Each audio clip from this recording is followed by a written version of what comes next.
s'en sortira. Non, mais ça ira.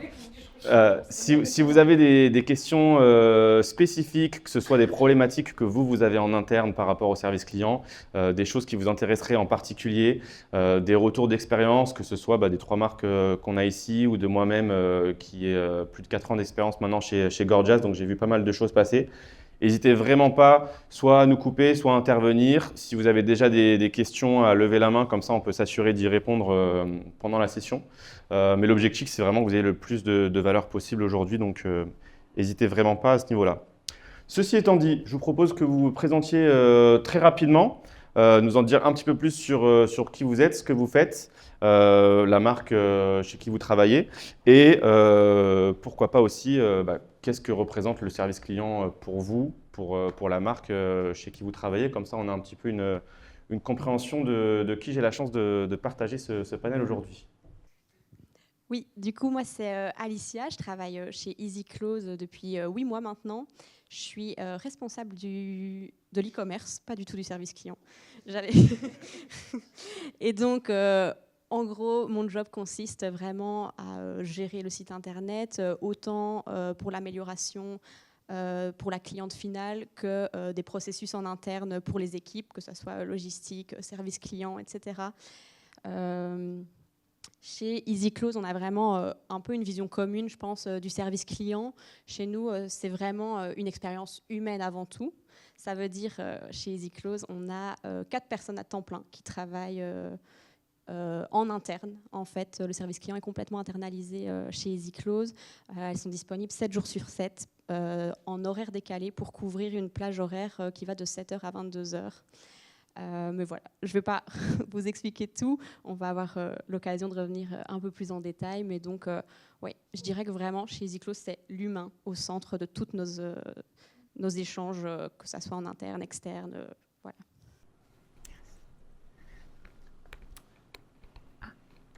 Tu voulais... Non. Oui, ok. Alors, bonjour à tous, pour celles que j'ai pas ou ceux que je n'ai pas encore vus. Moi, je suis Camille.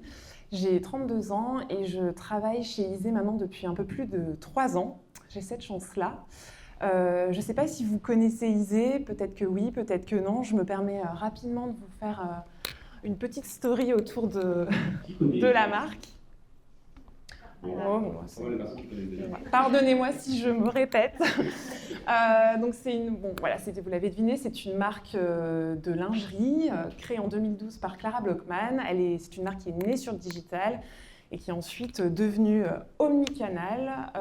Aujourd'hui, chez Isée, on a une conviction très forte, c'est celle du corps à cœur. Ce qui est hyper important chez nous, c'est que on n'est que des femmes.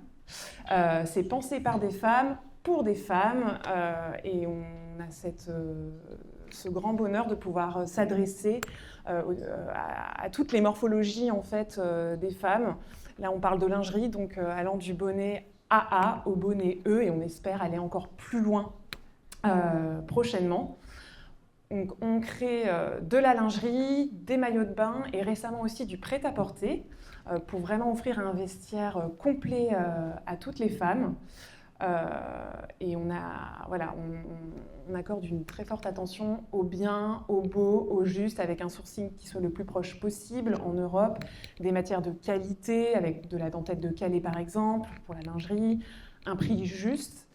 Et voilà, on parlait un peu d'engagement RSE, on en a des forts, puisqu'on est très fiers d'avoir été certifié B Corp en fin d'année dernière. Et voilà, on travaille avec des matières européennes, comme je vous le disais, des ateliers proches qui sont audités, et voilà, des engagements aussi tout au long de l'année auprès des femmes, que ce soit à travers nos collections ou des engagements en interne auprès d'associations, par exemple. Donc voilà, Isée, une lingerie libre. J'espère que ça vous parle en tout cas. Je suis convaincu, je crois que je vais acheter. Et du coup, Alicia, elle parlait de l'humain qui est au centre vraiment de leurs préoccupations. Chez Easy Close, vous, votre vision un petit peu du service client ou toi personnellement Alors, chez Isée. Oui, chez Isée. Non, mais je dis qu'Alicia parlait, elle, que l'humain était au centre de leurs préoccupations chez Easy Close, mais du coup, chez Isée. Juste après, où effectivement, je me permets de. Ah ben, c'était un peu plus tard, mais du coup, je peux le mettre peut-être. Vous donner un peu les grandes lignes du service client. où effectivement, c'est peut-être pas là du coup que je dois le dire, pardon. Non, mais tu peux peut-être dire juste en quelques lignes, toi, ta vision du service Je suis partie, client, là, et c'est bon. on repartira sur les détails tout Oui. à l'heure. Alors. Eh bien, effectivement, pardonnez-moi, effectivement, l'humain est au cœur des enjeux. Nous, au service client, c'est clair, on en parlera plus en détail tout à l'heure. C'est la personnalisation de nos échanges avec les clientes, l'humanisation qui est hyper importante chez nous, au sein de l'équipe, et où effectivement, elles sont clairement au cœur de la stratégie de la marque. Voilà. Et Romance, du coup? Bonjour tout le monde, donc oui, moi c'est Romance, donc je suis au service client de With The New. C'est un revendeur essentiellement de sneakers et puis un peu plus de streetwear récemment. Et donc voilà, ça fait 5 ans que je gère le service client de cet acteur e-commerce, cette plateforme. Nous, on a un gros challenge au service client, bien sûr l'humain grâce à la personnalisation des échanges. Mais le gros point, c'est nos délais qui varient énormément vu qu'on doit sourcer les produits, on vend des produits qu'on n'a pas forcément en stock. Donc on a des délais qui varient pas mal d'un client à l'autre. Parce que nous, on a des clients aussi hommes, un peu plus mixte notre clientèle. Mais du coup, voilà, le numéro 1 contact chez nous, c'est de clients, c'est où est ma commande, où en est. Voilà, ouais, mais plus que jamais chez With The New, malheureusement. Donc voilà, ça c'est notre challenge. On utilise bien sûr Gorgias. J'ai noté quelques petits, oui, voilà, les défis. Donc la réactivité, bien sûr, on a toujours eu un délai de moins de 24 heures en moyenne. Et un besoin de transparence, du coup, comme je le disais, vu qu'on source, on cherche le produit, on le trouve, on le fait venir dans nos locaux, on l'authentifie et on l'envoie. Ça fait pas mal d'étapes. Donc ça nécessite pas mal de contacts avec les clients pour expliquer de manière la plus transparente possible chaque étape aux clients. Et donc voilà, après moi, pour tout ce qui est chiffres que j'adore regarder, c'est surtout la note Trustpilot. Après le taux de contact, bien sûr, qu'on essaye toutes de baisser. Et la satisfaction client, les délais de livraison à faire baisser, parce que bien sûr, on travaille beaucoup main dans la main avec le e-commerce, mais les pôles opérationnels qui sont la logistique, et nous, le pôle achat qui est très important aussi pour trouver les produits. Ok, super. Bon, bah, parfait. Comme ça, on a un petit peu une bonne vision de tout le monde sur le panel. Manque plus que moi. Mais du coup, moi, je m'occupe des partenariats chez Gorgias. L'objectif n'est pas de vous faire un pitch sur Gorgias. Qui ne connaît pas ou pas bien Gorgias dans la salle? On n'a que le caméraman, donc visiblement, vous situez un petit peu, on est pas mal. Mais très rapidement, c'est la solution de gestion du service client numéro 1 pour l'e-commerce, notamment grâce aux intégrations les plus complètes avec Shopify, BigCommerce, Magento, etc. Et l'objectif, c'est vraiment de permettre aux marques de proposer une expérience client personnalisée. Vous avez parlé de ça, on pourra y revenir. Et de transformer le service client, au final, en centre de revenus. Pas besoin de vous dire que Gorgias permet de centraliser les canaux de communication, les données de différents outils que vous allez pouvoir utiliser, qu'on a un chat, un help center, vous connaissez sûrement déjà. Une chose que pas mal de personnes ne savent pas, c'est qu'on peut s'intégrer avec les réseaux sociaux, Facebook, Instagram, notamment les commentaires et les commentaires des ads avec Gorgias. Je me permets de le mentionner. Et un gros sujet qu'on pousse pas mal, c'est le AI Agent, où on en parlera ensemble, mais l'automatisation et l'utilisation de l'IA conversationnelle, c'est un vrai sujet pour les e-commerçants en ce moment, et c'est quelque chose que nous, on pousse pas mal et on essaye d'évangéliser les cas d'usage à ce niveau-là, donc on pourra en parler. Un exemple de à quoi ressemble Gorgias côté marque, donc à gauche, on a vraiment toutes les demandes qu'on va pouvoir identifier, prioriser. À droite, toutes les informations des clients qui nous contactent et toutes les informations qu'on récupère, que ce soit de Shopify ou d'autres outils, on va pouvoir les utiliser automatiquement ou faire du copier-coller, mais on a tout au même endroit dans Gorgias. Donc typiquement, là, on a l'exemple d'une macro, donc une template de réponse pour répondre à où est ma commande. Et en fait, on peut répondre en 2 clics de façon personnalisée et c'est un des cas d'usage de Gorgias. On peut passer ça. Des exemples de clients qu'on a en France, pour vous donner un ordre d'idée. On a Isée qui est là parmi nous. Je crois qu'il y a Oh My Cream dans la salle, si je ne dis pas de bêtises. Mais pour vous donner un petit peu un ordre d'idée des types de clients avec qui on travaille. Mais rentrons dans le vif du sujet, juste pour donner un petit peu de contexte sur l'importance de l'expérience client, surtout pour des personnes qui gèrent l'équipe e-commerce ou qui sont plus sur la partie marketing. C'est souvent un sujet qui est un petit peu mal compris ou sous-coté, alors que ça peut avoir un impact énorme sur, au final, les revenus. Donc, je voulais juste partager quelques statistiques pour un peu illustrer aussi la vision du service client qu'ont partagé les 3 speakers du panel. Et ensuite, on va creuser un petit peu le sujet service client. Si vous avez des questions, dans 2 minutes, ça sera le moment. Mais je voulais juste commencer par quelques faits statistiques. Premièrement, 86% des consommateurs sont prêts à payer plus pour une bonne expérience client. C'est-à-dire que si j'achète chez une marque et que je sais que quand je les contacte, ils vont répondre assez rapidement, ils vont trouver une solution à mon problème et ils ne vont pas me faire poireauter pendant 3 jours avant de répondre une réponse pas personnalisée, je suis prêt à payer plus pour une marque où je sais que quand j'ai besoin d'eux, ils vont être là pour moi. On voit aussi que le temps de réponse est très important et que le taux de conversion peut augmenter jusqu'à 400% quand on répond en moins de 5 minutes. Je ne dis pas qu'il faut répondre en moins de 5 minutes, mais si vous avez un chat sur votre site et que vous êtes en capacité de répondre en moins de 5 minutes, il y a de très fortes chances que ça vous aide à augmenter les conversions. Et ensuite, 32% des consommateurs arrêtent d'acheter chez une marque après seulement une mauvaise expérience. Donc, certes, c'est important d'avoir une bonne expérience client, mais c'est surtout très important de ne pas avoir de mauvaise expérience client. Je ne sais pas si vous avez des exemples par rapport à ça ou si vous êtes d'accord, mais ce chiffre montre à 92%. C'est-à-dire que si un consommateur a 2 expériences négatives avec une marque, il y a 92% de chances qu'ils n'achètent plus jamais chez vous. Donc juste pour souligner un petit peu l'importance d'un bon service client.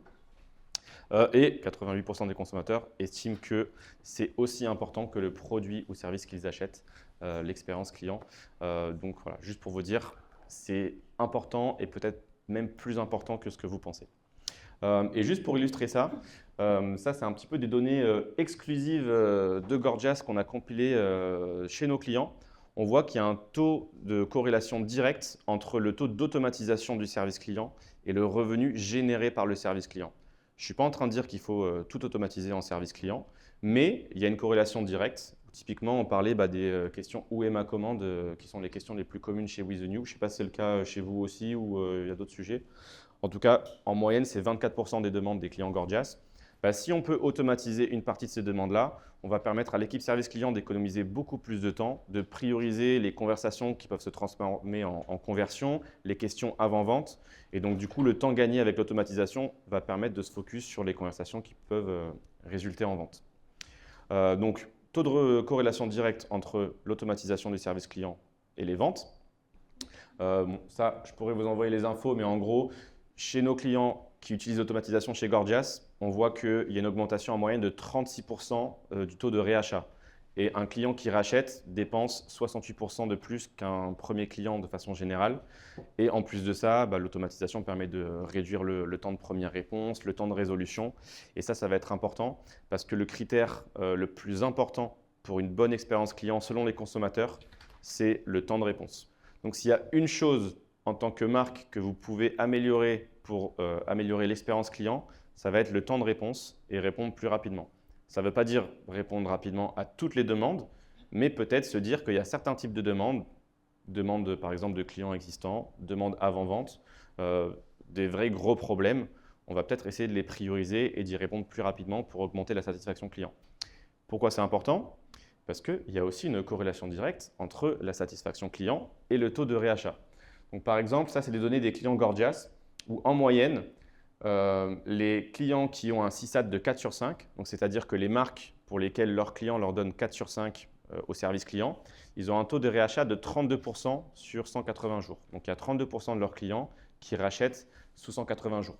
À savoir qu'on a beaucoup de clients qui sont dans la fashion, dans la cosmétique, donc il y a de l'achat récurrent. Mais le taux de réachat pour les marques qui ont un CSAT de 5 sur 5 passe de 32 à 46%. Ça, c'est une augmentation de 42%. Donc, ça montre que si vous répondez plus rapidement, vous augmentez la satisfaction client. Vous allez du coup augmenter le taux de clients qui rachètent. Et il y a aussi une autre corrélation, c'est entre le taux de réachat et le revenu généré par les marques. Donc, par exemple, je vous disais que si on augmente la CSAT de 4 à 5, on augmente de 42% le taux de réachat. Si j'augmente de 42% le taux de repeat customers, comme on voit ici en bas, ça nous fait augmenter à peu près de 14% le revenu. Alors, ce n'est pas une science exacte, mais tout ça pour vous dire que si vous arrivez à automatiser un peu plus une partie du service client quand ça a du sens, sans pour autant pour sacrifier l'expérience client et la partie personnalisation et humaine, et ça on pourra en parler, que vous arrivez à avoir un taux de réponse plus rapide, vous allez avoir une meilleure satisfaction client, vous allez avoir plus de clients récurrents. Les clients récurrents dépensent en moyenne bien plus que les clients qui achètent qu'une seule fois et derrière vont faire la promotion de la marque, vont être des ambassadeurs et donc vont vous permettre de générer plus d'argent et au final plus de revenus. Donc, tout ça pour dire que le service client peut être une source de revenus. Voilà, en espérant que vous êtes convaincus. J'ai d'ailleurs écrit un email où je partage tout ça avec les sources et pas mal de chiffres.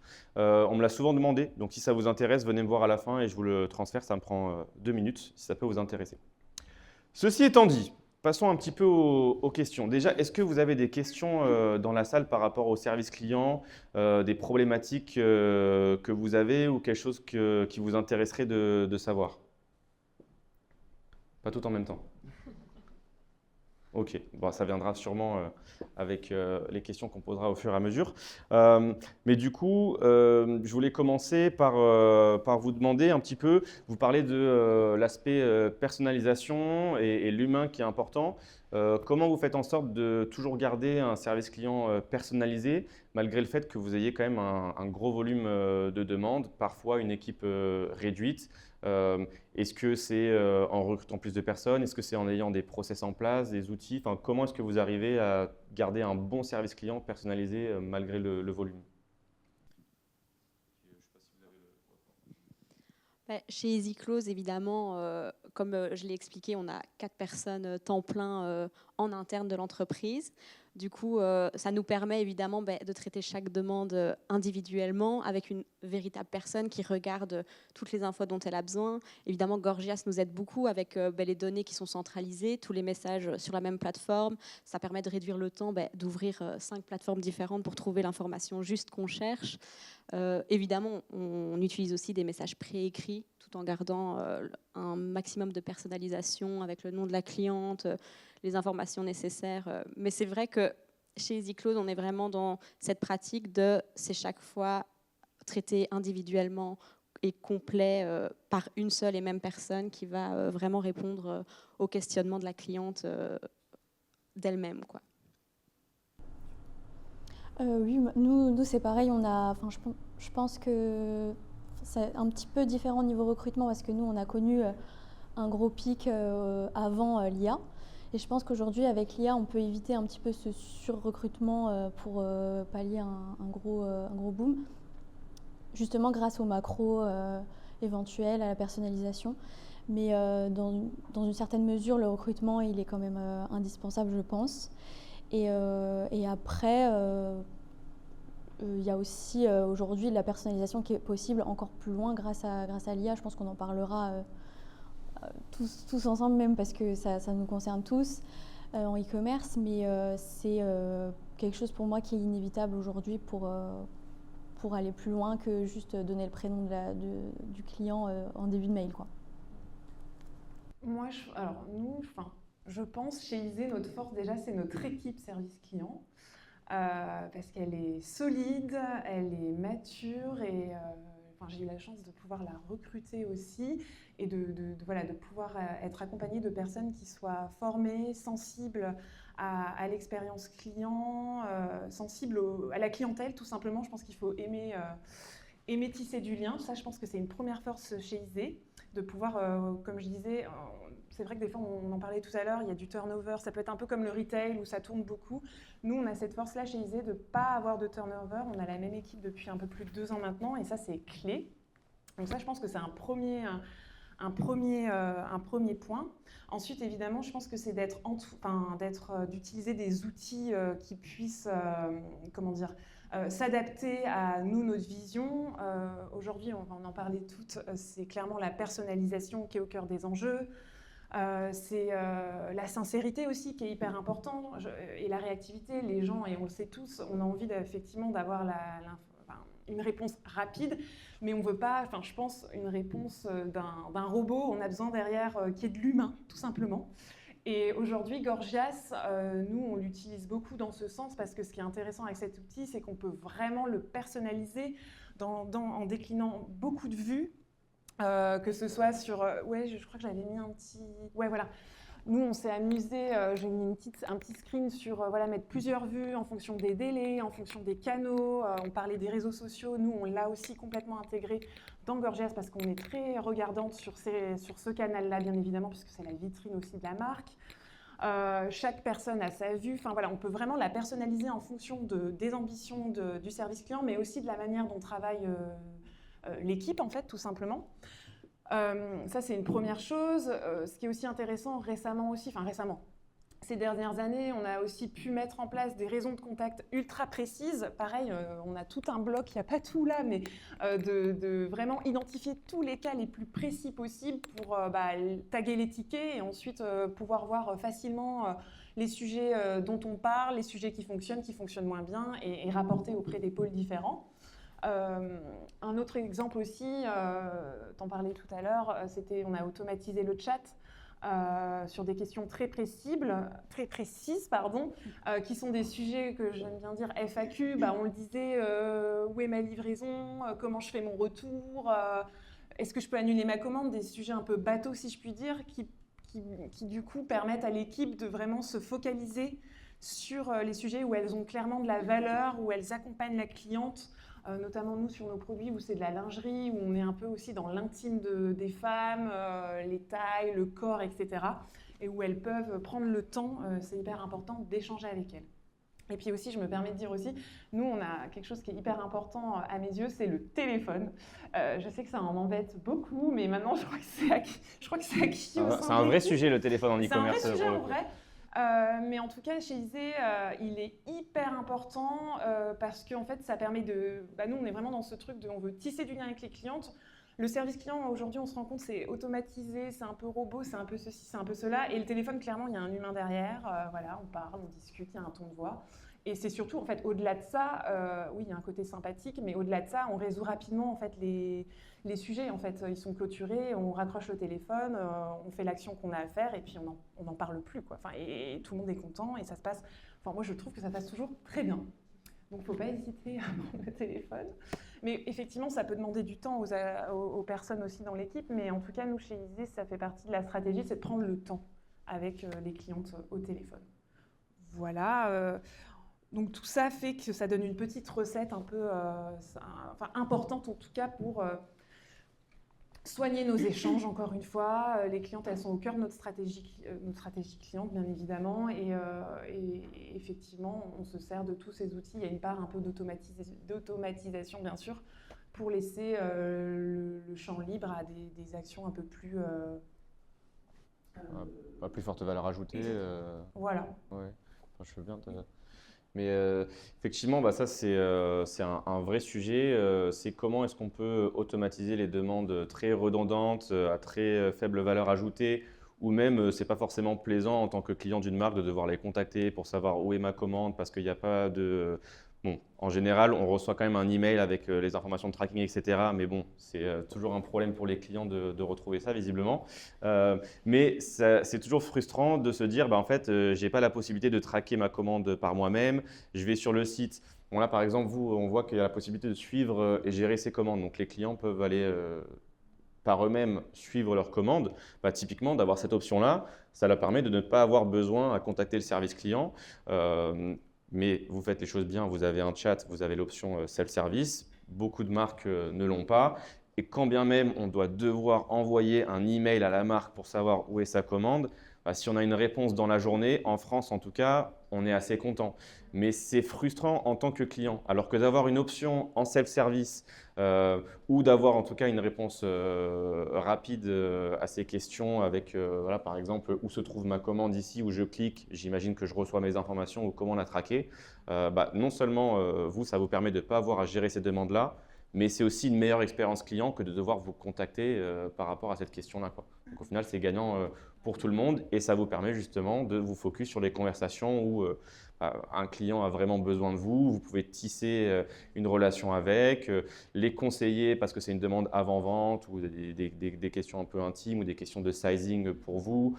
With the New, je ne sais pas, c'est des questions peut-être de coloris, de sizing, etc. Mais de passer du temps à conseiller les personnes avant achat dans une optique de conversion derrière, quoi. Ouais, nous, on n'a malheureusement pas le tracking disponible, vu que c'est vraiment les étapes avant l'envoi qui sont nombreuses. Et du coup, on a moins de contacts pré-achat, mais on constate que du coup, c'est du pré-achat pour l'achat suivant peut-être. Ah mince, ça ne marche pas ? Non, peut-être. Ah, ok, pardon. Mais oui, voilà, on essaye d'augmenter d'augmenter le taux de réachat parce qu'effectivement, les conseils clients, ils sont moins, ils viennent moins vers nous avant achat en fait. Ils viennent vraiment après. Et c'est quelque chose sur lequel on voudrait travailler justement parce que l'instantanéité du chat nous permettrait.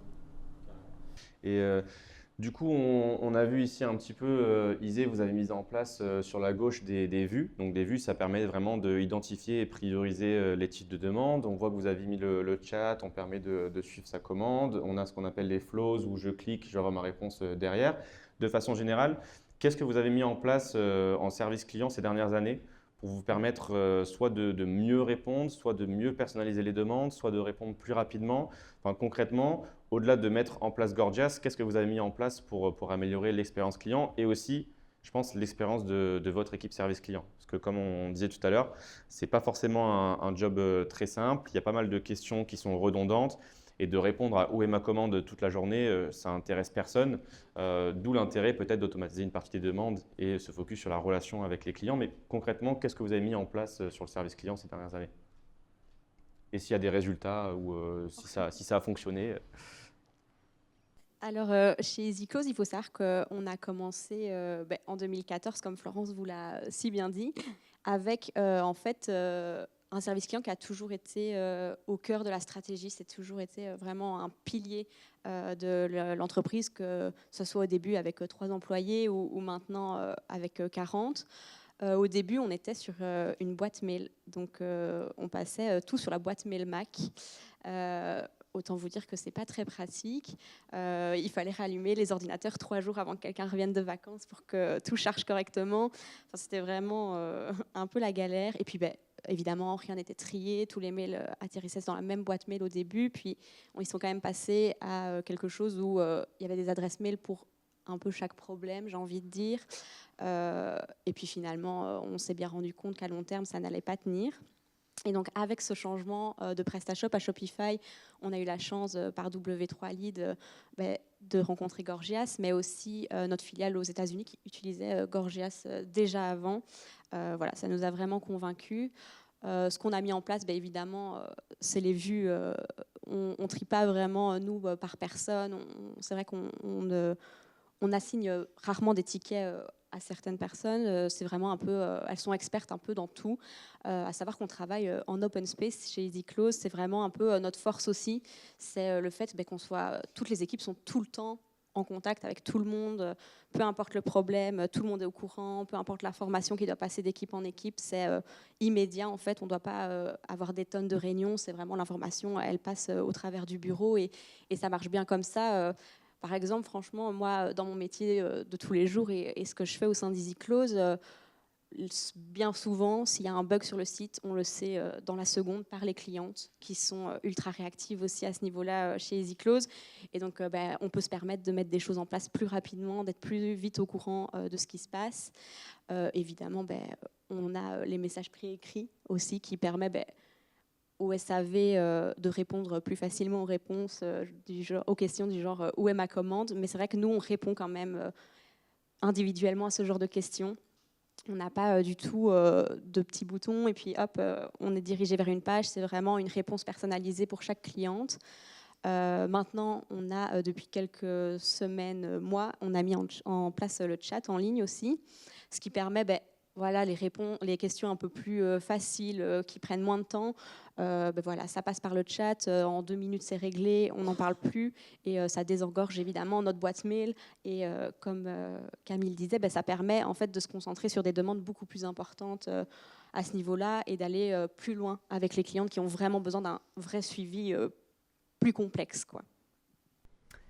Oui, alors moi, quand je suis arrivée chez Isée, il y a un peu plus de 3 ans, c'était une toute autre équipe, et en fait, on avait pu faire un état des lieux parce qu'il y avait voilà, des ambitions sur le service client, et on s'était rendu compte qu'effectivement, chaque personne de l'équipe était très... il y avait eu un peu cette stratégie de responsabilité... Enfin, chaque personne de l'équipe avait un peu son petit domaine de prédilection, son petit domaine très spécifique, une plutôt sur les défectueux, je dis n'importe quoi, une sur le post-achat, une sur les conseils. Et en fait, au fur et à mesure, on s'est rendu compte que ce n'était pas forcément la bonne solution. Aujourd'hui, je pense qu'il faut... c'était pas très efficace. Aujourd'hui, il faut avoir une équipe qui soit forte, qui soit formée sur tous les sujets, qui maîtrise tous les outils, qui soit vraiment... qui soit vraiment incluse dans tous les sujets service client, et pas chacune dans sa petite bulle et ses petits sujets. Donc ça, c'était une première chose où on a... Voilà, maintenant, aujourd'hui, toute l'équipe est hyper professionnelle et sont en capacité de gérer tous les sujets. Donc, comme je vous disais, vraiment, l'équipe, elle est hyper... Enfin, moi, à mes yeux, elle est hyper importante, et ça fait partie... Ouais, c'est une force, pour le coup. Deuxième chose, je pense aussi un truc qui est important, mais vous allez me dire c'est logique. Je pense aussi qu'il faut avoir de la vision sur la charge de travail qui peut arriver au service client, c'est-à-dire de mesurer les tickets qu'on va recevoir en fait dans le futur, d'avoir vraiment un vrai forecast. C'est vrai que ça peut être des fois, moi quand j'avais débuté l'exercice il y a quelques temps, je me disais c'est tellement subjectif, ça peut tellement changer, ça dépend tellement de plein de choses, de dysfonctionnement ou pas, d'une collection qui marche ou pas, de tout et n'importe quoi, qu'on se dit que c'est peut-être pas les vrais chiffres. Mais on se rend compte quand même qu'il y a des tendances qui se dessinent, et donc du coup, vraiment prévoir un forecast, c'est hyper important, je le vois aujourd'hui, et ça permet de vraiment avoir la bonne ressource au bon moment de son activité. Nous, chez Isée, on a des pics, enfin comme sur d'autres marques, j'imagine. Nous, vraiment, les points forts, enfin les pics d'activité, c'est l'été, parce qu'on a le maillot de bain. Et donc à partir de mai, c'est parti pour la grande saison jusque mi-août. Et puis depuis quelques années se dessine aussi un temps fort sur Noël, où on devient vraiment une vraie destination cadeau. Et donc de visualiser en fait son année en termes d'activité et en termes de ressources, je trouve que ça fait partie aussi des forces ensuite d'un service client, d'avoir les bonnes personnes. Donc ça, c'est vraiment la partie vraiment très humaine. Et ensuite, on l'a évoqué tout à l'heure, bien sûr, c'est d'avoir une organisation hyper précise dans Gorgias, c'est d'utiliser le plus possible toutes les optimisations qui vont nous faciliter la tâche. Voilà, on parlait du chat et des réponses automatiques. Récemment aussi, je pense à un petit truc, mais qui en fait est hyper bien, c'est d'avoir un peu... on entend, ouais. C'est d'avoir un peu les sentiments. On parle vachement de sentiments aujourd'hui de la part des clientes. Quels sentiments reflètent le ticket? Là, on est vraiment dans l'humain. Et maintenant, Gorgias permet aussi d'avoir ces intents. Il y a des règles qui sont mises en place où on peut avoir vraiment une photographie des tickets et de voir quel est est-ce qu'il y a eu des incompréhensions de la part de certains tickets. Voilà, je vois qu'il y a tant de tickets où il y a des colériques, des déçus, des contentes. Voilà. Et ça donne vraiment... C'est vraiment un petit indice qui permet de donner tout de suite une information rapide. Si on vous demande une information, nous, de la part de notre direction, sur certains sujets, on peut tout de suite, sans creuser et passer des heures, déjà avoir une première température. Donc ça, c'est des choses qui sont importantes. Et puis aussi, très récemment, on a mis en place les deux derniers projets qui nous aident aussi, je pense, beaucoup. C'est la mise en place du Help Center. Ça, je me suis beaucoup battue pour le mettre en place. Pourquoi? Parce que la FAQ, clairement, c'est un sujet client, je pense. Et du coup, on n'avait pas du tout cette autonomie-là de pouvoir bah voilà, modifier un texte, une information, mettre en avant, bah oui, on se rendait compte qu'on était beaucoup questionné sur les retours. Bah voilà, du coup, c'est le mettre en avant, le retravailler et voir en fonction, et voilà, et voir si l'article marche. Et donc ça permet aussi à l'équipe d'avoir une vraie autonomie sur vraiment de maîtriser en fait les sujets service client et de les rendre cohérents et surtout de les analyser ensuite. Donc ça, c'est assez récent. Et encore plus récemment, bah voilà, l'IA, on en parle tous les jours. Et donc du coup, bah voilà, on se lance dans l'IA, en tout cas via Gorgias. Là, on le teste depuis une petite semaine seulement. Et voilà, bon, moi, je pense, moi, mon premier sentiment là-dessus, c'était que, en tout cas aussi, c'est par rapport à Isée aussi. Voilà, nous, on est très, vous l'avez peut-être compris, on est très dans l'humain, on est très dans soigner les échanges, on met du temps, on met du cœur là-dedans. Et c'est vrai que l'IA, on se dit tout de suite, bon, bah, c'est un robot, même si je sais qu'on peut le personnaliser et que ça va vachement évoluer là-dessus. Mais voilà, c'était un peu notre petite crainte. Et aujourd'hui, voilà, on le teste. Je pense qu'il faut trouver le bon équilibre, et je pense qu'on va en reparler tout à l'heure, j'imagine. Trouver le bon Je équilibre. pense qu'on peut enchaîner sur l'IA après. Oui, désolée, je parle peut-être Non, mais trop. je pense que c'est un gros sujet pour pas mal de personnes de façon générale, l'IA, et je pense que le service client, c'est une des industries les plus impactées maintenant par ce sujet-là aussi, donc on pourra enchaîner sur ça après, ouais. Ouais, voilà, donc bah, voilà, tout ça pour vous dire que nous, ça fait 10 jours qu'on s'est lancé, qu'on pilote l'IA, et que voilà, pour le coup, je pense qu'au début, on cible des sujets très précis, encore une fois, très, très FAQ, et après, on verra si on se lance dans des grands échanges, si l'IA est capable de le faire, en tout cas, aussi bien que nous. Oui, pardon. Oui, désolée, en fait, je vois pas trop dans Gorgias, puisque c'est assez récent comme fonctionnalité, enfin, ça a un an ou deux, c'est ça?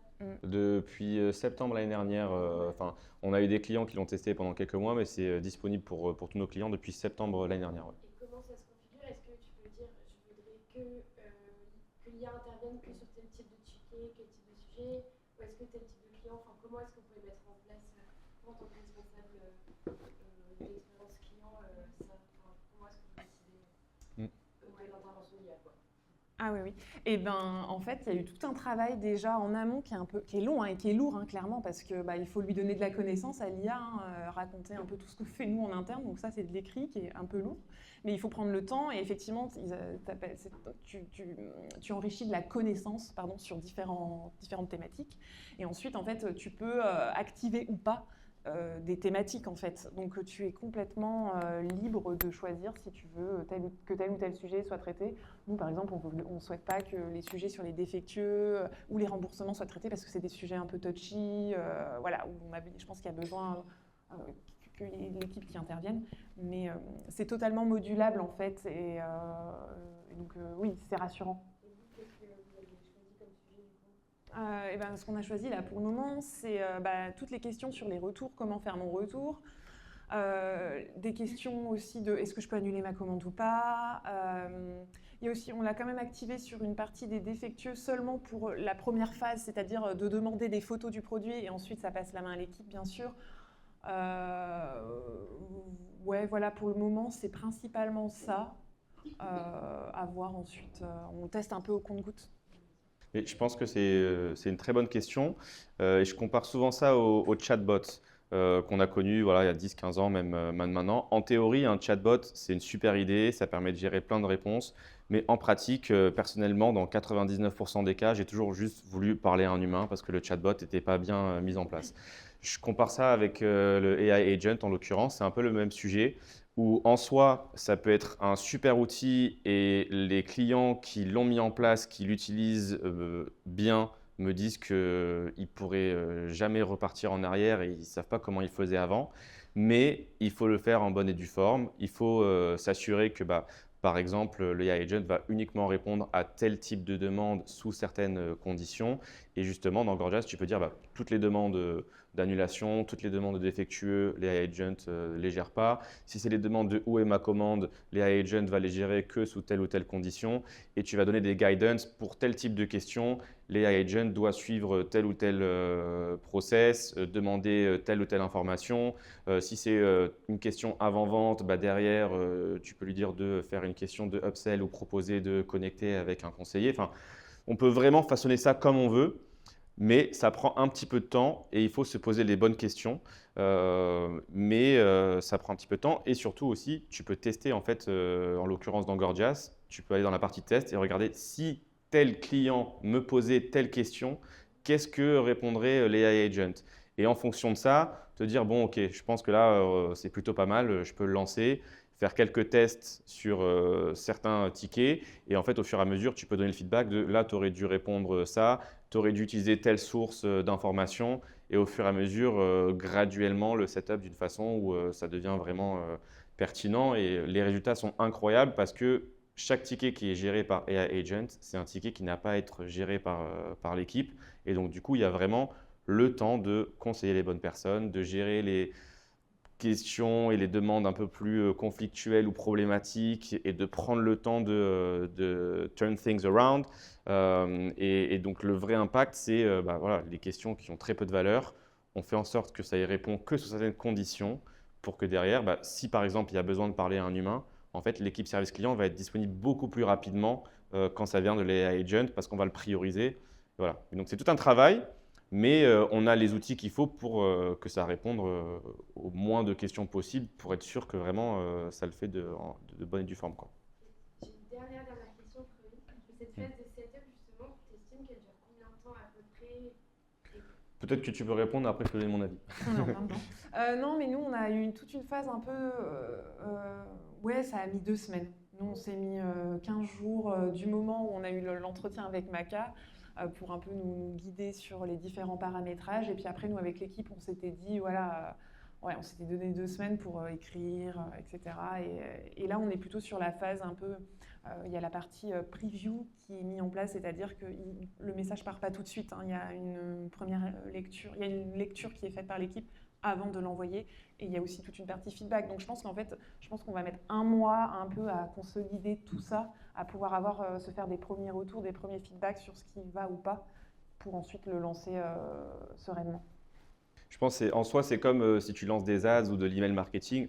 En soi, ça prend quelques heures de lancer tes campagnes, etc., de mettre tes flows. Mais après, ce qui va prendre du temps, c'est de regarder comment sont les réponses et optimiser au fur et à mesure. Donc en soi, de setup un AI agent fonctionnel, si tu sais ce que tu veux, que tu as ton Help Center qui existe, ton Shopify qui est connecté, l'historique des commandes, tu peux aussi faire scraper des URL de ton site, les pages produits, etc.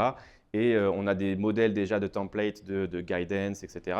En soi, je peux te setup AI Agent en 1 heure, il est fonctionnel. Mais ce qui va prendre le temps, c'est vraiment de regarder comment est-ce qu'il répond et de l'améliorer au fur et à mesure. Et je pense que c'est ça qui a peut-être pris plusieurs semaines de votre côté. Et donc après, c'est un travail sur le long terme pour s'assurer qu'il fonctionne bien. Mais en soi, en 1 heure, si on sait ce qu'on fait, il peut être live, quoi. Donc c'est un petit peu comme email ads, ça prend du temps pour que ça fonctionne vraiment bien, quoi.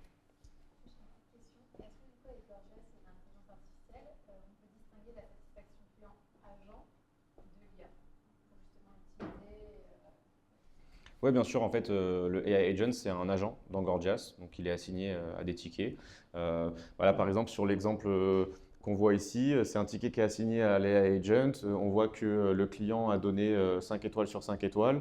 Donc, ça va être assigné à l'agent. Et ça permet aussi de comparer la satisfaction de l'agent versus de l'équipe. Mais il y a quand même un mais, c'est que le AI Agent va répondre à des questions en général assez basiques. Donc, ça ne va pas être une conversation de 40 messages conflictuels où il y a des chances que même si on a fait tout ce qu'on voulait et qu'on a vraiment eu une expérience client au maximum de nos capacités, le client peut quand même être insatisfait de la finalité. Et donc du coup, ça va être assez simple pour le AI Agent d'avoir un très bon CSAT. Enfin, je dis ça parce qu'en fait, on a beaucoup de clients où leur AI Agent a une meilleure satisfaction que la plupart de leurs agents. Mais c'est principalement par rapport au fait que le AI Agent va répondre à des questions assez simples et redondantes, mais surtout, il va répondre super rapidement. Et comme je disais, le critère principal pour une bonne expérience client, c'est le temps de réponse. En fait, l'AI Agent, ça permet exactement ça. Et sur les questions assez simples, assez basiques, où la réponse existe déjà, de répondre super rapidement, ça va naturellement augmenter la satisfaction client, mais aussi l'AI Agent va répondre à des questions plus basiques et plus simples, quoi. Et du coup, on a parlé un petit peu d'optimisation de service client, un petit peu d'IA. concrètement, en termes de chiffres, en termes d'impact sur les ventes, pour des marques, ou en tout cas, moi, je rencontre beaucoup de personnes qui me disent oh, le service client, c'est un peu secondaire, on est focus sur l'acquisition, la conversion. Le service client, c'est un centre de coût. Est-ce que vous pensez que ça permet vraiment de générer plus de revenus? Est-ce qu'il y a un impact sur les ventes? Est-ce que vous considérez que votre équipe service client vont être un petit peu comme des vendeurs en magasin pour conseiller et faire des ventes? Enfin, concrètement, est-ce que ça permet de vendre plus et de générer plus de revenus? Oui, si tu veux, vas-y. Pardon. Sur cette partie-là, ce qui est clair, c'est que je pense que l'équipe service client, elle est considérée en fait comme elle peut être considérée comme une force de vente dans les boutiques. Enfin, nous, je sais qu'on est quand même très liés aussi avec notre réseau de boutiques. Par exemple, au sein de l'équipe, on est toutes formées aux collections. À chaque fois, il faut qu'on connaisse les produits, comment on les vend, quelle matière, quel prix.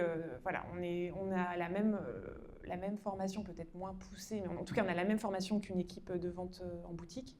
Et je pense qu'on se l'est toujours dit avec le retail, on a le même raisonnement, on fait presque le même métier en fait. Sauf que nous, il y a cette interface en ligne, et que c'est un petit peu plus petit en termes de clients qui nous contactent, mais on a le même métier, je pense, c'est juste différent.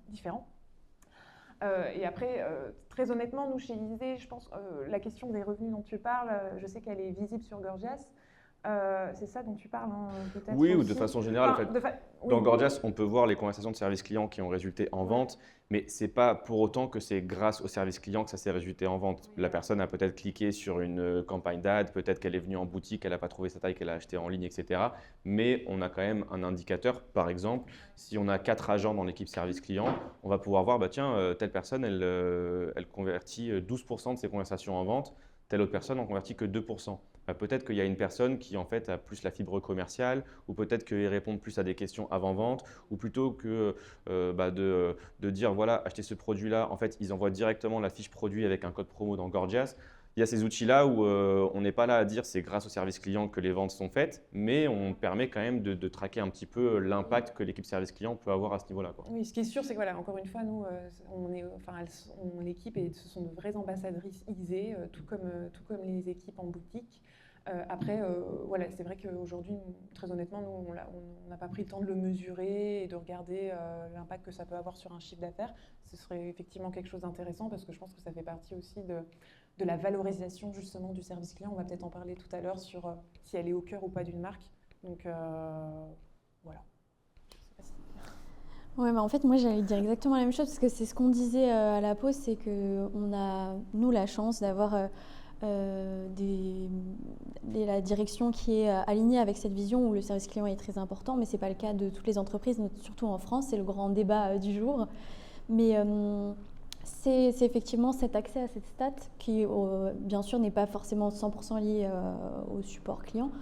On n'est pas là pour dire ça, mais vraiment, ça permet d'argumenter avec les autres services qui ont besoin quand même, on parle de prendre le temps, de l'humain, etc. Et bien sûr, on est là pour ça, mais on a quand même un devoir de productivité, il ne faut pas se le cacher. Donc trier les demandes, donner des datas chiffrées à la direction, ça va être toujours super important pour développer un business.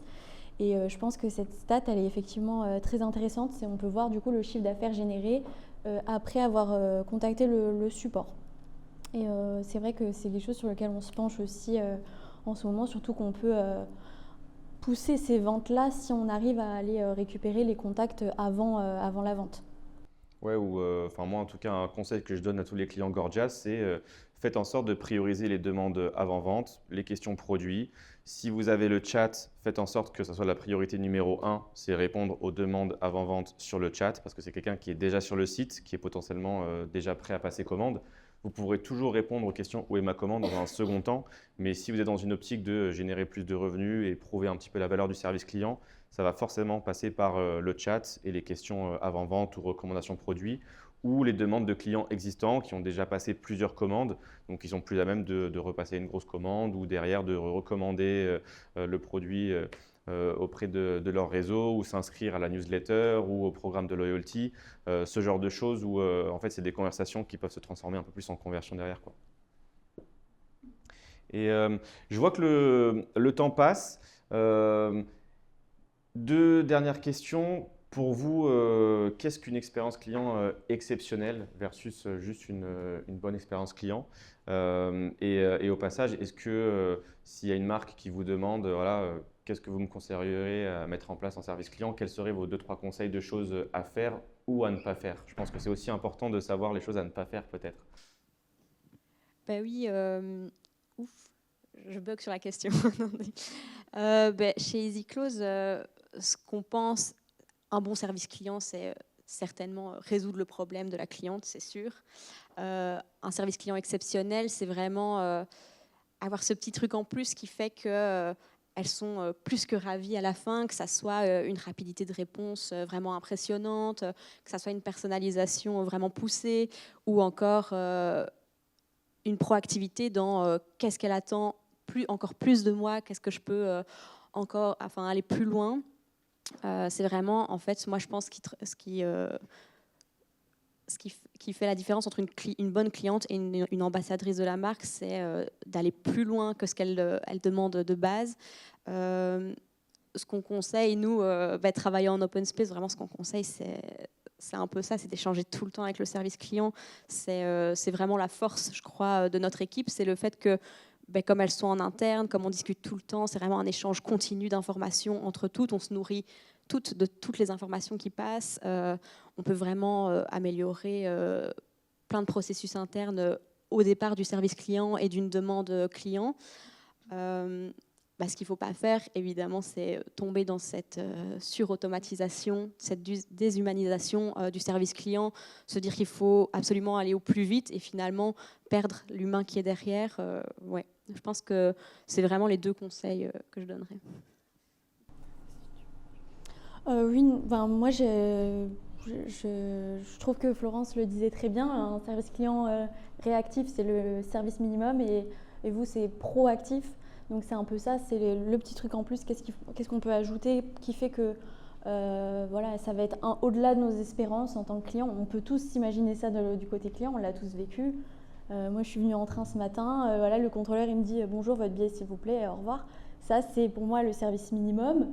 Ils ne doivent pas forcément nous fidéliser parce que en France on n'a pas trop le choix avec la SNCF, mais le petit warm goodbye à la fin, bonne journée, bon voyage, à bientôt, parce qu'ils savent qu'on est peut-être amené à revoyager. Pour moi c'est tout bête, mais c'est un petit truc en plus. Il faut juste essayer d'imaginer quels sont vos petits trucs en plus que vous pouvez apporter. Et moi, je suis preneuse de vos idées aussi parce qu'on n'est pas là pour vous dire tous nos do's and don'ts, mais je pense qu'effectivement, pour moi, ça peut être dans un premier temps ces petites phrases de politesse avant et après l'échange qui font qu'on va avoir le sourire, quoi. Et pareil au téléphone, vu que moi je fais partie aussi de ces personnes qui adorent le téléphone. Je suis contente d'avoir trouvé quelqu'un, je pense être un ovni. Mais c'est pareil au téléphone, en fait, ça va être les petites phrases de politesse, la bienveillance. Est-ce que vous avez d'autres questions ? Ça associe aussi au chatbot.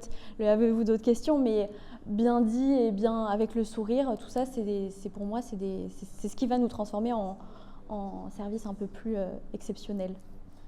Ouais, je suis d'accord et je pense aussi que une expérience exceptionnelle, c'est savoir montrer à la cliente en fait qu'elle est hyper importante à nos yeux. C'est la faire se sentir importante. C'est la surprendre en fait, je pense aussi. Effectivement, il y a le service de base, si je puis dire, et c'est la surprendre. Et comment on la surprend ? On la surprend en lui passant un coup de téléphone. Je pense qu'on ne s'attend pas à ce qu'une marque nous appelle parce que Madame Dupont est déçue d'un article. Et ben non, nous on est là, on regarde ça tous les jours avec l'équipe et on appelle nos clientes pour comprendre. On est désolé, qu'est-ce qui s'est passé ? On prend vraiment du temps à comprendre ce qui n'est pas, pourquoi elles sont déçues. Et en fait, le but, c'est que elles sont tout le temps hyper surprises que l'équipe leur téléphone. Ah bon, on m'appelle parce que j'ai laissé un commentaire. Et oui, on lit tout. Et les commentaires sont très précieux. Donc ça, je pense que c'est vraiment ce côté surprise. Et puis oui, c'est vraiment être hyper proactif dans les échanges, tout de suite anticiper. Et je pense aussi qu'il y a un ton hyper important à avoir de bienveillance, de sincérité. En fait, c'est de leur faire comprendre aussi que derrière, il il y a Amandine, il y a Milena, il y a Marie de l'équipe service client qui sont des femmes derrière leurs écrans et leurs téléphones et qui sont confrontées aussi à des dysfonctionnements dans l'entreprise. Et c'est arrivé à faire passer ces messages-là, c'est arrivé à embarquer aussi les clientes dans le quotidien aussi. Et je pense que ça permet de tisser le lien. Je ne sais pas si je suis claire, mais voilà, il y a un peu ce truc de surprendre la cliente dans nos actions et dans notre relation avec elle. Et ensuite, je dirais en conseil, je pense qu'il y a deux choses là comme ça qui me viennent à l'esprit. Encore une fois, je l'ai dit plusieurs fois, je pense que c'est d'avoir une équipe hyper solide, hyper forte et qui est complètement embarquée dans le projet du service client, qui n'est pas juste là qui n'est pas juste là à faire des tickets et qui a une vision, qui arrive à avoir une vision et qui arrive à aller au-delà de ses missions. Et aussi, un truc hyper important, c'est d'arriver à mettre le coup de projecteur sur l'équipe au sein de l'entreprise. Et nous, aujourd'hui, il y a tout un travail de fond qui est fait pour mettre en valeur le service client. Ce n'est pas juste pour le mettre en valeur, c'est parce qu'il y a des vrais enjeux. Et nous, on est sans cesse en échange avec les opérations, la prod pour du feedback produit, la marque pour essayer de donner des feedbacks sur des choses que les clientes auraient aimé, sur lesquelles on s'exprime, le retail bien sûr. Enfin, il y a vraiment un gros travail de fond qui est fait et qui s'améliore de jour en jour sur nos liens avec les autres pôles et de leur faire comprendre qu'il faut que le service client soit impliqué dans leurs décisions aussi et que ce ne soit pas la dernière équipe qui apprend qu'il y a une OP commerciale. Voilà, c'est pas du tout le sujet. Donc voilà, c'est ça, je pense, c'est un conseil aussi. Voilà. Merci beaucoup. Je vais récupérer un petit micro. Du coup, je pense qu'en termes de temps, 12h15, c'est sûrement l'heure d'aller déjeuner. Ouais. Déjà, peut-être si vous avez un dernier mot, une question que j'ai oublié de poser ou quelque chose que vous voulez mentionner, n'hésitez pas. Mais est-ce qu'il y a des questions peut-être par rapport à ce qu'on a mentionné dans l'audience? Oui. Moi j'ai une question justement sur votre politique SAV. Est-ce que tout est écrit? Mettons que, puisqu'on le sait, dans un client, il y a toujours des trucs improbables, un produit qui s'est cassé à un endroit, bref, on sait, le champ des possibles est quand même vaste. Est-ce que vous avez tout écrit? Par exemple, une cliente a tel problème, on lui fait un remboursement, on lui fait un code promo, un truc comme ça, ou est-ce que vous laissez de la place au cas par cas? Et quel degré d'autonomie vous gardez en fait? Alors, moi, côté With The New, j'aime beaucoup le côté cas par cas parce que effectivement, on est surpris tous les jours. et je pense que ça fait partie aussi de la gestion après, voilà, dans la mesure du possible. Mais oui, nous, on n'est pas très process, rédaction process, du moins, on les change tout le temps. Donc, en fait, on les fait évoluer avec les modes de consommation et les remarques des clients. Donc je pense que notamment pour les retours, c'est hyper important d'aller vérifier les raisons des retours, mais on parlait de sous-raisons, je ne sais plus quel était le terme exact tout à l'heure, mais ça m'a beaucoup parlé parce qu'il ne suffit pas de dire voilà, il est trop petit, c'est trop petit, pourquoi, qu'est-ce que c'était au niveau du confort, de la longueur, ça peut être plein de détails. Et tout ce qui est geste commercial aussi, j'aime pas trop les automatiser dans le sens, dans ce cas, c'est même plus un geste commercial en fait si tout le monde a la même chose. Donc pour moi, non, il faut quand même laisser une grande partie de cas par cas, en tout cas pour les situations conflictuelles comme les gestes commerciaux et les retours pour échange. Oui, moi je suis plutôt d'accord avec Romance. C'est vraiment, on n'a pas vraiment de processus écrit chez EasyClose, mais ça reste évidemment parfois, voilà, on sait qu'on propose tel type de pourcentage, etc. Après, maintenant, c'est vrai que ça arrive souvent de se dire, voilà, on fait plus, on fait mieux. Pour certains cas qui sont vraiment exceptionnels, on a quand même, je disais, chez EasyClose, on n'a pas de responsable service client, mais on a quand même une collègue qui est en charge un petit peu de notre service client, qui s'appelle Florence et qui du coup, elle peut prendre des décisions un peu plus poussées. Quand on est en open space, c'est super facile de dire Florence, on a eu ce tel cas, est-ce que là, on peut aller un peu plus loin, est-ce qu'on peut le faire, voilà. Elles prennent des décisions d'équipe en fait tout le temps, c'est tout le temps réfléchi avec tout le monde. Et donc, ça permet aussi de travailler le cas par cas, comme on disait, puisque toutes les demandes sont traitées individuellement chez nous. Alors nous, on a de l'écrit, on a créé un wiki sur Notion. Sur vraiment, on a pris le temps. Je pense qu'il fallait quand même qu'on mette un cadre parce qu'effectivement, il y a les sujets qui reviennent. Il y a tout le temps les mêmes, hein, en vrai, qui reviennent. Et donc, je pense que c'était important de pouvoir les encadrer et de voir un peu la trame, voilà, la direction qu'il faut prendre. Bien, alors voilà, le truc avec le service client, c'est qu'effectivement, il y a de l'écrit, mais en face de nous, il y a des humains et qui ont leur petit caractère, leur vision des choses. Et donc, du coup, parfois, l'écrit, on ne peut pas juste le suivre. Et donc, ça s'appelle la flexibilité. Et bien sûr, il faut le faire avec bonne intelligence. On ne va pas donner comme ça des avoirs à tout va, des cadeaux à tout va parce qu'une personne n'est pas contente. Mais voilà, on a un écrit, on a un cap qu'on doit suivre, sur lequel, qui a été validé par la direction et qui fait partie de la politique. Mais on a cette chance quand même d'être flexible et pas juste de... Voilà, l'idée, c'est pas de remballer les clientes et de dire c'est comme ça, merci, au revoir. Non, nous, et je pense que vous aussi, c'est quand même... on a quand même cette flexibilité-là de pouvoir faire du cas par cas, on en parlait, sur certaines typologies de clientes, certains comportements de clientes pour éviter le buzz. Voilà. Ouais, je pense que les trois réponses témoignent aussi du focus sur l'expérience client et sur l'humain. Au final, il y a beau avoir des process et bien entendu, s'il y a quelqu'un qui rejoint l'équipe, c'est bien de savoir quoi faire dans telle situation.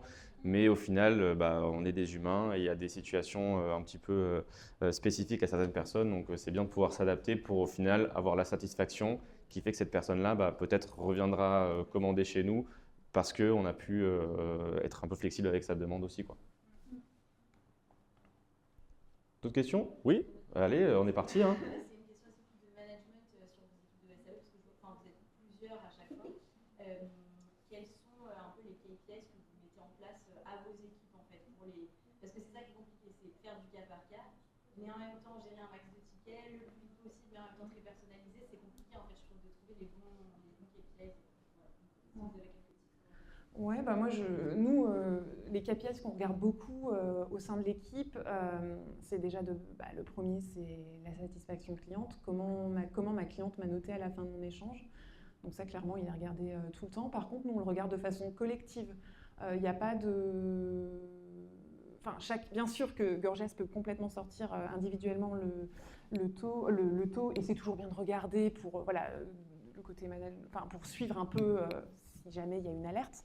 Bon, a priori, ce n'est pas le cas. Mais nous, on le regarde de façon collective et donc toutes les semaines, tous les mois, on suit donc ce premier KPI. Le deuxième, nous, c'est le taux de... parce qu'on a le téléphone, mais c'est le taux de décroché, clairement.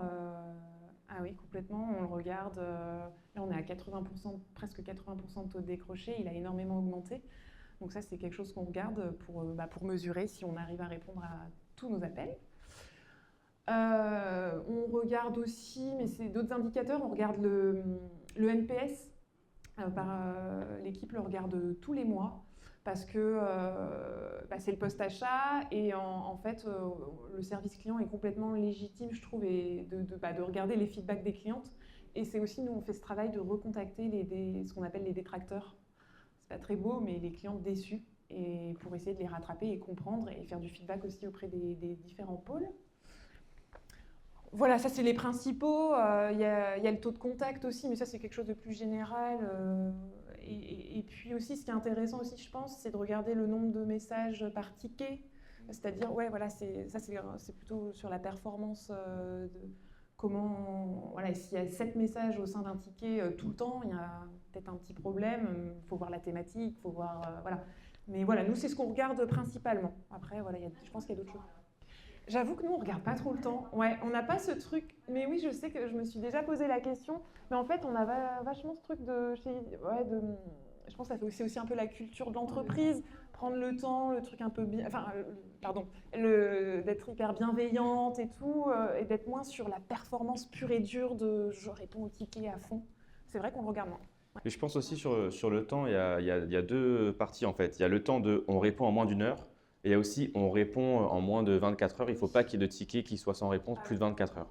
Donc, il n'y a pas forcément besoin de se dire on répond le plus rapidement possible. Mais par contre, il ne devrait pas y avoir un seul ticket où on met plus de 48 heures à y répondre. Enfin, peu importe les chiffres de votre côté. Mais je pense que c'est plutôt ça le plus important à aller chercher parce que bon, oui, c'est bien beau de répondre le plus rapidement possible au plus de tickets possible, mais au final, c'est la satisfaction client qui prime. Et ça passe aussi par ne pas prendre trop longtemps à répondre aussi. Donc, c'est plutôt ce KPI-là que moi, j'irai aller regarder en priorité si vous n'avez pas forcément un intérêt à répondre plus rapidement possible, quoi. Juste sur le volume justement des requêtes traitées, vous en traitez combien de jours à peu près? Par jour, ça dépendra bien sûr des pics d'activité. Ouais, là, par exemple, c'est un petit peu plus creux, si j'ose dire. On est à peu près à une centaine de tickets par jour. Mais par contre, sur les gros pics d'activité, on peut être à presque 3000, 4000 tickets par mois. Par mois donc, et tous canaux confondus, que ce soit le téléphone, le chat, les mails, le formulaire de contact, et les réseaux sociaux aussi qui font énormément de tickets, notamment les MP. Donc 100 jours. Ouais. Ça vous paraît... Ça dépend du volume. Bah oui, ouais. Mais non, c'est pas tant que ça. Ouais, Easy Close sur pareil, dans les périodes un peu plus creuses, on est à 2500 tickets la semaine. On a regardé les chiffres sur les semaines. Et ouais, Black Friday, on a atteint 8000 tickets par semaine. Ouais, c'est du boulot. C'est une 5e personne qui se rajoute à l'équipe, voilà, qui est aussi en interne chez nous et qui répond plutôt aux messages sur les réseaux sociaux, mais toujours en moins de 24 heures, le maximum. Ouais. C'est pas pertinent. Moi, j'ai une question. Vous répondez de cette sorte aux réseaux sociaux, enfin sur Instagram. Est-ce que vous répondez parce que de la même façon que par mail ou n'importe quoi, la brand manager ou la responsable de l'image de marque a son mot à dire dans Ou sur la proximité à avoir peut-être, ou gérer différemment l'email, être plus proche. Ouais. Ouais, nous c'est complètement différent. C'est pas du tout le même ton qui est employé. C'est vraiment un peu plus familier, j'ai envie de dire. C'est un ton vraiment qui est employé comme ça. On a une personne qui est vraiment dédiée chez nous aux réseaux sociaux, aux commentaires, aux messages privés, etc. C'est vraiment elle qui est en charge des réseaux sociaux. Évidemment, si voilà, elle est un peu surchargée, on peut aider, mais oui, c'est un ton un peu plus familier. C'est moins technique, en tout cas, les réponses qui passent par Instagram et Facebook. Nous, les MP et les commentaires, ils sont complètement gérés par le service client. C'est l'équipe qui y répond. Et je dirais qu'il n'y a pas de grosse différence entre un MP et un mail. Le ton est toujours... On a le même ton, on a la même façon d'écrire. Bien sûr, par MP, on va peut-être être plus rapide, parce que c'est le canal qui est comme ça et que c'est très instantané aussi. Mais on a plutôt, je trouve, la même façon d'échanger. Il n'y a pas de validation par rapport à certains sujets un peu touchy, n'importe quoi sur la provenance, la qualité, sur l'augmentation des prix. Si, de toute façon, c'est un travail main dans la main. Clairement, quand il y a des commentaires qui viennent nous titiller sur, je sais pas, sur la matière, je dis n'importe quoi. Oui, là, en tout cas, en amont, il y a toujours une petite discussion avec la marque qui donne quelques clés sur vraiment l'argumentaire qu'on doit apporter, parce que c'est un commentaire à la vue de tous. Mais voilà, on a les clés et on rédige ensuite le commentaire. Mais oui, sur des sujets très particuliers, on est avec l'équipe. Ouais. J'ai une dernière question, je suis désolée. Justement, tous ces feedbacks que vous avez des produits ou du site de manière générale, est-ce que vous avez processé quelque chose pour faire remonter toutes ces infos à l'équipe produit pour que ces matières ne reviennent plus ou que cet onglet sur le site soit modifié? Enfin, est-ce que vous avez des process ou comment est-ce que vous communiquez avec les équipes? Dans l'open space. Ouais, c'est ça. Open space, c'est direct et je t'appelle et puis on met en place le truc dans la semaine. Mais oui, franchement, l'open space, c'est vraiment effectivement ce qui nous permet de communiquer ultra rapidement, d'être ultra réactif aussi. Comme Florence le disait, notre entrepôt est situé juste à côté. Il suffit de traverser la porte et hop, on passe le commentaire qu'on a eu, on regarde, on se demande si on va reprendre le produit, si on va le réassortir, peut-être que si on le retire du site, si c'est vraiment trop problématique. Oui, c'est vraiment un échange continu en fait. Et du coup, vous avez des tableaux Excel pour organiser Non, c'est... on est vraiment... Nous, c'est différent. Nous, ouais, clairement, nous, il y a un suivi de fou sur les produits. Le service, enfin, voilà, notamment ces services clients qui, des fois, peuvent avoir... Nous, on a tout un tableau qu'on appelle de défectueux, qu'on renseigne. Donc, il y a un suivi hyper précis là-dessus, qui est très optimisé de jour en jour. On regarde, bien sûr, je vous disais, les retours post-achat. Nous, on a des clients qui s'expriment énormément. Et donc, on a énormément d'informations hyper précieuses qu'il faut absolument regarder. On ne peut pas se permettre de même pas jeter un œil.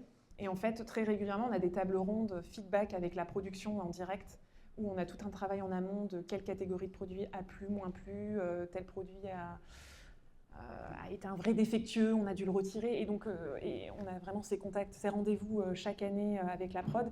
Et on est aussi en contact via Slack sur un groupe de feedback produit sur plus des petites choses de... finalement, on se rend compte qu'il taille petit, vraiment les petites actions rapides qu'on peut changer sur une fiche produit. Mais par contre, quand c'est des feedbacks un peu plus lourds sur des quantités de produits, etc., là, on suit ça tout au long de la saison et c'est lors du feedback. L'équipe e-commerce, c'est la même chose pour améliorer le site, par exemple, du détail, tu vois, toutes ces données. Ouais, c'est pareil.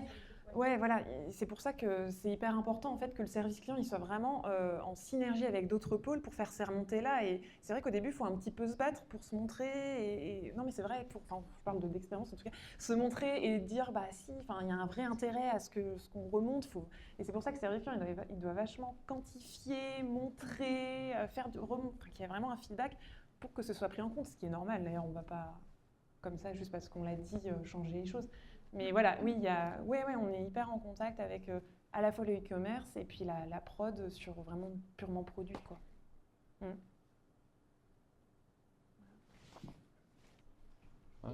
J'entends des ventres qui gargouillent dans l'audience, donc je pense qu'on est bon. Mais en tout cas, merci beaucoup pour votre temps, pour toutes les informations, en espérant que ça vous a été utile. N'hésitez pas à venir vers nous si vous avez des questions ou s'il y a d'autres sujets qui vous intéressent autour de l'expérience client et le service client. Et puis, merci.